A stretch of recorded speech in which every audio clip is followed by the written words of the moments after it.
তো বলতেছি দুইটা জিনিস, কথাটা মনোযোগ দিয়ে বুঝেন।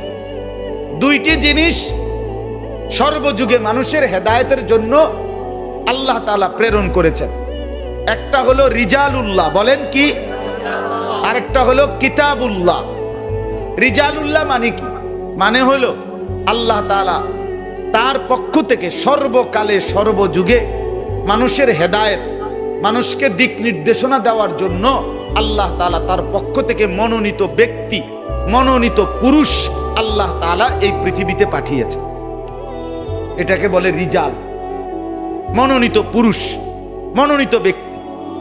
সেই আদম আলাইহিস সালাম থেকে নিয়ে আমাদের নবী সাল্লাল্লাহু আলাইহি ওয়াসাল্লাম, আখেরি পয়গম্বর নবী মুহাম্মদ সাল্লাল্লাহু আলাইহি সাল্লাম, এই উনি পর্যন্ত আল্লাহ তাআলার ওই মনোনীত ব্যক্তি যারা যুগে যুগে কালে কালে মানুষের হেদায়েত এবং কল্যাণের জন্য, দিক নির্দেশনার জন্য, আল্লাহর কাছে ফিরাবার জন্য পাঠিয়েছেন আল্লাহ যাদেরকে, তাদেরকে বলা হয় নবী এবং রাসূল।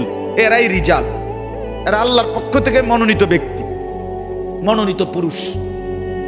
আদম থেকে মুহাম্মদ সাল্লাল্লাহু আলাইহি ওয়াসাল্লাম, আমাদের নবী সাল্লাল্লাহু আলাইহি সাল্লামের মাধ্যমে আল্লাহ তাআলা নবুয়তের ধারা, রাসূলের ধারা শেষ করছেন, কিন্তু হেদায়েতের ধারা শেষ করেন না। কথা বুঝছেন নি আপনি? নবুয়তের ধারা কি করছেন? শেষ করছেন, কিন্তু হেদায়েতের ধারা কি করেন নাই? শেষ। আল্লাহর ওয়াদা, কিয়ামত পর্যন্ত আমি মনোনীত ব্যক্তি পাঠাবো।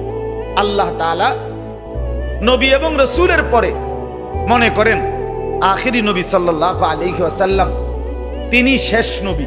নবীজি নিজে বলছেন, আনা খাতামুন নবিয়্যিন লা নবিয়্যা বাদি, আমি আখেরি নবী, আমার পরে আর কোনো নবী নাই। নবীজি উদাহরণ দিয়ে বুঝাইছেন যে মনে করো একটা বিল্ডিং, হাদিসে আছে যে কয়েকটা ভবন বানানো শুরু হয়েছে, ইট গাঁথা শুরু হয়েছে, আদম থেকে শুরু হইয়া একটা একটা করে ইট গাঁথতেছে। ঈসা নবী পর্যন্ত আইসা পুরা বিল্ডিং এর মধ্যে যতটা ইট দরকার সবগুলো ইট গাঁথনি শেষ, ইল্লা মাউদা লাবিনাতিন, কেবল একটি ইটের জায়গা, মনে করেন এই যে এটা সাইজ, একটা ইটের জায়গা শুধু বাকি, আর পুরা ইট গাঁথা গাঁথনি শেষ। তো রাসূলুল্লাহ সাল্লাল্লাহু আলাইহি সাল্লাম বলেন, এই সুন্দর বিল্ডিংটা দেখবার জন্য দলে দলে লোক আসতেছে, সবাই দেখে চমৎকার, খুব সুন্দর হয়েছে, কিন্তু সবাই একটা কথা বলে বলে যায় যে এই একটা ইটের জায়গা, এটা কেন খালি, এই ইটটা লাগাচ্ছে না কেন? হাল্লা ওয়াদাআতিল লাবিনা, আহা যদি এই ইটটাও লাগায় দিত তাহলে তো বিল্ডিংটা পূর্ণই হয়ে যেত। আল্লাহর নবী সাল্লাল্লাহু আলাইহি ওয়াসাল্লাম তিনি বলেন, আমি মুহাম্মদ আসলাম, শেষ ইটটাও লেগে গেল। আনাল লাবিনা, আখেরি ইট আমি মুহাম্মদ, আমি সেই ইট যেটার অপেক্ষায় ছিল সবাই, যে এই ইটটা লাগাচ্ছে না কেন, এই ইটটা লাগাচ্ছে না কেন, এই ইট। নবীজি বলেন, আমি আসলাম, সেই ইটটা লাগানো হয়ে গেল, আমি হলাম আখেরি ইট, আমি শেষ নবী, আমার দ্বারা নবুয়তের বিল্ডিং, রিসালতের বিল্ডিং শেষ হয়ে গেল। কিন্তু আল্লাহ তাআলা নবীকে এবার সাল্লাল্লাহু আলাইহি সাল্লাম, ওনাকে এবার জিজ্ঞেস করেন, হে আল্লাহ রসুল, আপনি তো আখেরি নবী, চলে যাবেন, কিন্তু এরপরে কিয়ামত পর্যন্ত আপনার উম্মত আসবে, মানুষ আসবে পৃথিবীতে, এবার তাদের হেদায়েত, তাদের দিক নির্দেশনা কিভাবে হবে? আল্লাহর নবী সাল্লাল্লাহু আলাইহি ওয়াসাল্লাম বলেন, আল উলামাউ ওয়ারাসাতুল আমবিয়া, সর্বযুগে আল্লাহ তাআলা উলামায়ে কেরাম বানাবেন, তৈরি করবেন, আর সেই উলামায়ে কেরাম হবে এখন থেকে নিয়ে কিয়ামত পর্যন্ত নবীদের ওয়ারিস। নবীদের পরে নবুয়তের এই মারকাজে জিম্মাদারি আদায় করবেন উলামায়ে কেরাম। তারা নবী হবে না, তারা রাসূল হবে না, কিন্তু তারা ওই মানুষকে হেদায়েতের, রাহনুমাইয়ের, দিক নির্দেশনার দায়িত্বটা যথারীতি পালন করবে, যথারীতি পালন। কোরআনুল কারীমের মধ্যে আছে একটা কথা, শুধু বুঝেন, কোরআনে আছে, আল্লাহু ইয়াসতাফি মিনাল মালাইকাতি রুসুলান ওয়া মিনান নাস। উলামায়ে কেরাম তো ভালো বুঝবে, আপনারা মোটামুটি বুঝবেন। একটা শব্দ আছে এখানে, আল্লাহু ইয়াসতাফি। ইয়াসতাফি আমাদের নবীকে বলেন নবী মুস্তাফা, কয় কিনা বলেন তো? এই মুস্তাফা এই শব্দের অর্থ হলো নির্বাচিত, মানে আল্লাহর পক্ষ থেকে যিনি মনোনীত, আল্লাহর পক্ষ থেকে যিনি নির্বাচিত। এই শব্দটা আরবি শব্দ মুস্তাফা। এটার ব্যাকরণে আপনার শব্দ আরেকটা হলো ইয়াসতাফি। তো আল্লাহ বলেন মানুষদের মধ্যে থেকে কারা কারা রসুল হবে, কারা কারা নবী হবে, এটা আমি আল্লাহ নির্বাচিত করি। তাহলে নবী নির্বাচন করে কে? রসুল নির্বাচন করে কে? আদমকে নির্বাচন করেছেন কে? নূহকে নির্বাচন করেছেন কে? আখিরি নবীকে নির্বাচন করেছেন কে? আল্লাহ বলেন হুবহু। এই শব্দটা হুবহু আল্লাহ কোরআনে আছে সূরা ফাতিরের মধ্যে, সুম্মা আওরাসনাল কিতাব আল্লাযীনা আসতাফাইনা মিন ইবাদিনা। আল্লাহ বলেন আমার শেষ নবী মুহাম্মদের পরে আমি আল্লাহ তাআলা পরবর্তীতেও আমার কোটি কোটি বান্দার মধ্য থেকে আমার এই কোরআন গ্রহণ করবে, আমার এই কোরআনের উত্তরাধিকার হবে। আওরাসনা ওয়ারাসা, উত্তরাধিকার হবে যারা, তাদেরকেও আমি আল্লাহ ইস্তাফাইনা, আমি নির্বাচন করব, আমি নির্বাচন করব, আমি নির্বাচন। তাহলে রসুল নির্বাচন করে কে? এই রসুলের পরবর্তী উপযুক্ত নায়েব, উপযুক্ত উলামায়ে কেরাম, উপযুক্ত রাহবার, উপযুক্ত পথ প্রদর্শক, মানুষকে রাহবারি করার মতো দিক নির্দেশনা আল্লাহ তাআলা বলেন এটা আমি নির্বাচন করি। এক শব্দ হুবহু, ইয়াসতাফি ইস্তাফাইনা, ইয়াসতাফি ইস্তাফাইনা, সেম শব্দ। এটা মাজির সিগা অতীতকালীন, ওটা মুজারের সিগা ভবিষ্যৎকালীন শব্দ।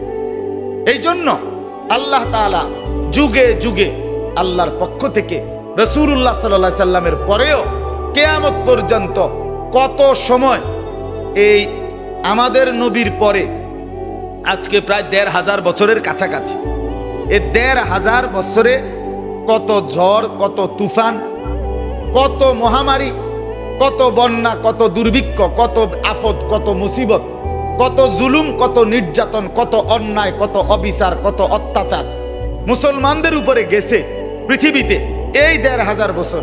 কিন্তু কসম আল্লাহর, আপনারা যদি খোঁজ নেন বুঝবেন এটা, বা কোনো বিবেকবানকে যদি জিজ্ঞেস করেন তাও বুঝবেন, এই ১৫০০ বছরে আল্লাহর জমিনে যত ঝড়ঝাপটাই হোক, কোনো কালে ওলামায়ে কেরাম শূন্য পৃথিবী একদিনও ছিল না। এটা আল্লাহর নিজাম, আল্লাহর সিস্টেম, এটা আল্লাহর ওয়াদা। এটা জমিন আমি রিজাল থেকে বুঝানেওয়ালা, আমার রাহবারি করবে, আমার দিন বুঝাবে, আমার কোরআন বুঝাবে, আমার বন্ধুর হাদিস বুঝাবে, আখিরাতের পথ দেখাবে, জাহান্নাম থেকে বাঁচবার কথা বলবে, জান্নাতে যাওয়ার কথা বলবে, এরকম বুঝাই কোনটাও খালি রাখবো না। কথা বুঝাইতে পারলাম নিয়ে কথা, এটা জরুরি। অতএব আপনি আমি মুসলমান আখিরাতের মুক্তি পেতে হইলে, জাহান্নাম থেকে বাঁচতে হইলে, জান্নাতে যেতে হইলে, আল্লাহর আযাব গজব থেকে বাঁচতে হইলে, কসম আল্লাহর, আপনাকে ওলামায়ে কেরাম, আহলুল্লাহদের, আল্লাহর প্রিয় বান্দা ওলামায়ে কেরামের সোহবত, সান্নিধ্য, সাহচর্য থেকে উপকৃত না হলে আপনার আখিরাতের মুক্তি মিলবে না।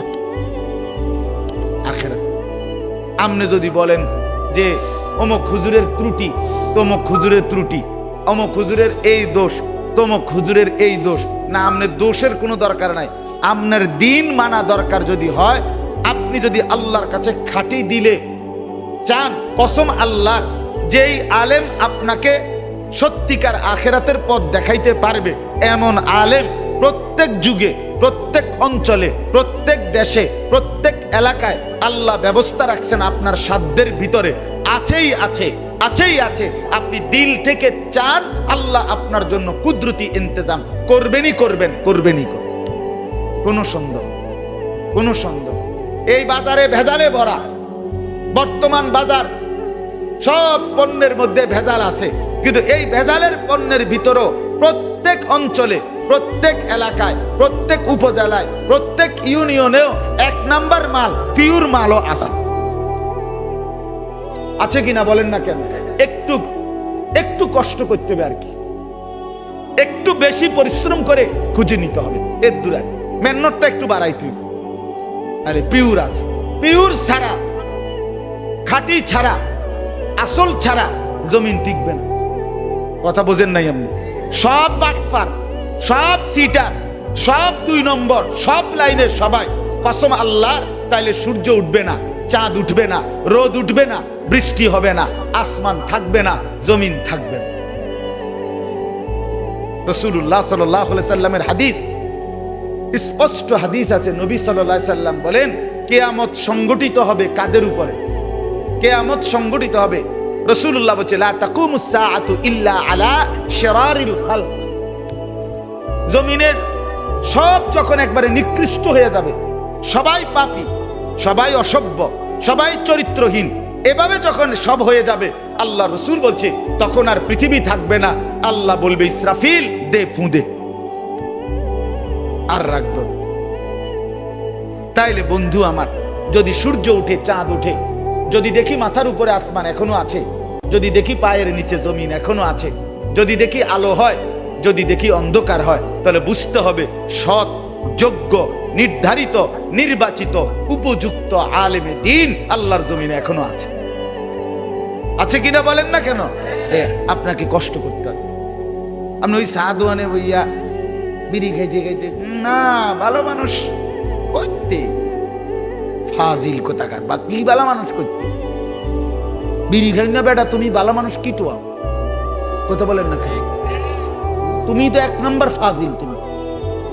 তুমি চা দোকানে বইয়া নি ভালো মানুষ টোয়াও, তো তুমি কও ভালো মানুষ নাই, কি ভালো? কথা বলেন না কেন? হ্যাঁ, গালিগালাজ করে যে সে যে ভালো মানুষ না, এটা তো আপনি বুঝছে, তো আপনি দেন কেন গালি? টেলিভিশনে নর্তকীর নাচ দেখলে, নাচ গান দেখলে তারে ভালো মানুষ কয় না, এটা আপনি বুঝছেন না, তো আপনি দেখেন কেন? আপনি ছেড়ে দেন, এটাই তো ভালো মানুষ। না করতে ভালো মানুষই তো দেখি না, বেহেশতে যাইব কেটা লোকে তো দেখি না। ফেরেশতারা একটা ফেঁসে পড়ে রয়েছে, বেহেশতে লই আসে। হ্যাঁ না, ফেরেশতারও তো একটা টেনশন আছে, লোকে তো নাই, এবারেই শেষ। এই নিয়ে হয়তো ব্যস্ত দাও না, শেষ লোকটা উনি মরে গেলে আর ব্যস্ত দাও না লোক নেই। না, আমনের থেকে ভালো লোক কোটি কোটি লক্ষ লক্ষ এই জমিনে আছে, সেজদাওয়ালা বান্দা আছে, আল্লাহর গোলামি করে নেওয়ালা বান্দা আছে কিনা বলেন না? রাত গভীরে তাহাজ্জুদ করে, চোখের পানিতে বিছনা ভাসায়, নামাজের মুসল্লা ভাসায়, এমন মুসলমান আজও পৃথিবীতে কোটি কোটি আছে। এই পৃথিবীতে এখনো মুজাহিদ আছে, এই পৃথিবীতে এখনো আল্লাহর রাস্তায় জানবাজ সৈনিক আছে, এই পৃথিবীতে আল্লাহর জন্য জীবন উৎসর্গ করার মতো মনোবল সম্পূর্ণ লাখো কোটি বান্দা, ইমানদার মুসলমান এখনো আছে, ছিল, থাকবে ইনশাআল্লাহ। 5 ওয়াক্ত নামাজকে পছন্দ করো না আমার ছেলেরা, তোমরা সারাক্ষণ মোবাইলে উলঙ্গ ছবি, নাচ গান, সারা রাত জিনা ব্যভিচারের দৃশ্য দেখেই মজা পাচ্ছ। রাস্তার মেয়ে তোমাদের কারণে নিরাপদ না, মানুষের বোন, মানুষের কন্যা, মানুষের বিবি, কেউ তোমাদের টিটকারির সামনে, তোমাদের রাক্ষসের মতো চেয়ে থাকার সামনে নিরাপদ না। আজ মুসলমান ভাইয়ের কারণে মুসলমান বোন হাঁটতে পারে না, মুসলমানের ভাইয়ের কারণে মুসলমানের মা হাঁটতে পারে না, মুসলমানের স্ত্রী হাঁটতে পারে না। 2 পাশ দিয়া রাস্তায় রাক্ষসের মতো, জানোয়ারের মতো বড় বড় চোখ নিয়া তাকাইয়া উপভোগ করে। এত অসভ্য, এত নোংরা হলে এই মানুষগুলোকে কেমনে বাতিল ভয় পাবে? আমাদেরকে ভয় পারে না। এই কারণে আমরা যদি সেজদাওয়ালা হইতাম, কসম আল্লাহর, আল্লাহর কসম, সারা পৃথিবীর বেঈমান আমাদের ভয়ে কাঁপত। একটা উদাহরণ দেই, মিশর বিজয়ের সময় রাসূলুল্লাহ সাল্লাল্লাহু আলাইহি সাল্লামের একজন সাহাবীর নাম ছিল সাইয়্যিদুনা আমর ইবনুল আস রাদিয়াল্লাহু তাআলা আনহু। ইসলামের ইতিহাসের একজন বিখ্যাত সাহাবী নবীজির, এবং বহু অঞ্চল বিজয় করছিলেন তিনি। একবার উনি এক যুদ্ধের রওনা দিচ্ছিলেন, তখন খ্রিস্টানরা কৌশল করে একটা বড় বাজার এলাকা দিয়া ওই অঞ্চলে যাইতে হবে যুদ্ধের ময়দানে। তো খ্রিস্টানরা তাদের সুন্দরী রূপসী নারী মেয়েদেরকে সাজায়া গুজায়া এই রাস্তার 2 পাশে দাঁড় করাইছে। সরাসরি আমরা কিতাবে, আরবি কিতাবে পড়ছি। দুই পাশে দাঁড় করাইছে, দুই পাশে দাঁড় করাইয়া বলছে, তোরা যেই পুরুষটাই মুসলমান তোদের দিকে তাকাবে, তোরা তোদের রূপ দিয়া যেভাবেই পারো তারে টাইনে এক সাইড কইরা তার সাথে যেভাবে হোক অপকর্ম জিনা ব্যভিচারে লিপ্ত করায় দিবা, তাইলে মুসলমানের শক্তি দুর্বল হয়ে যাবে। মুসলমানের সেনাপতি আমর ইবনুল আস রাদিয়াল্লাহু তাআলা আনহুর কানে এই কথাটা পৌঁছে গুপ্তচর আইসা বলছে যে খ্রিস্টানরা কৌশল হিসাবে দুই পাশে তাদের নারীদেরকে মেয়েদেরকে সাজায়া গুজায়া দাঁড় করায় রাখছে।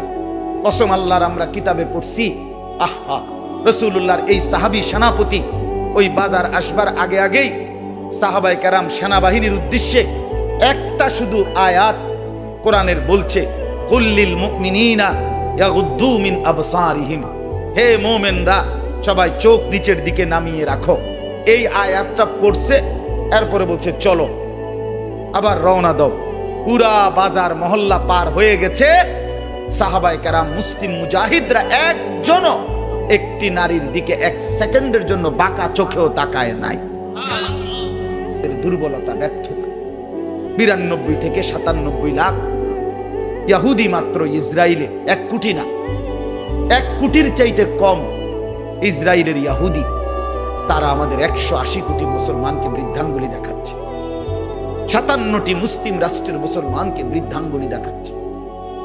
আমাদের দুর্বলতা কি পরিমাণ, আমাদের ব্যর্থতা কি পরিমাণ, আমাদের লাঞ্ছনা কি পরিমাণ।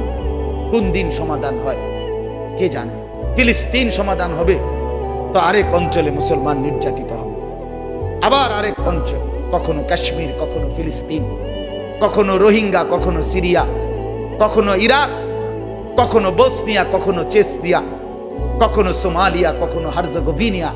এইভাবে নির্যাতন হবে, হতে হতে কোনো দিন হতে পারে দুষ্ট কাফের আর বেঈমানদের দ্বারা আমরাও নির্যাতিত। কোনো সন্দেহ, আমাদের অব্যাহত গুনাহ, আমাদের অশ্লীলতা, আমাদের বেহায়াপনা, আমাদের ইসলাম থেকে বিচ্ছিন্ন হয়ে যাওয়া, আমাদের মা বোনদের বেপরদিগি, আমাদের ঘরে ঘরে রঙিন টেলিভিশন, আমাদের নাচ গান ফুর্তিতে আমরা যেই মজা পাইয়া লাইছি, অল্প কিছু টাকা পাইয়া, সামান্য কদ্দুর দুনিয়া পাইয়া, আমাদের ছেলে মেয়ে নারী পুরুষ জোয়ান বুড়া আল্লাহরে যেভাবে বৃদ্ধাঙ্গুলি দেখানো শুরু করছেন, বুড়া বেটাও সাদওয়ান ছাড়ে না, যুবক ছেলেও মোবাইল ছাড়ে না, মহিলাও বেপরদিগি ছাড়ে না, ঘরকে ঘর নাচ গান, রাতের 2টা পর্যন্ত টেলিভিশনে নাচ গান, হিন্দি সিরিয়াল সব চলতেছে। আমি আল্লাহ চলন্ত অবস্থায়, তাকাল্লুবিহীন চলমান অবস্থায় অ্যাক্সিডেন্ট দিয়ে, বিপদ দিয়ে, মুসিবত দিয়ে জাগাত ধরে ফেলে তোমাকে ধ্বংস করতে পারি। ফামা হুম বিমুজিজিন, আমি অ্যাক্সিডেন্ট দিলে, বিপদ দিলে তোমার বাপেরও ক্ষমতা নাই সেটা প্রতিহত করবে।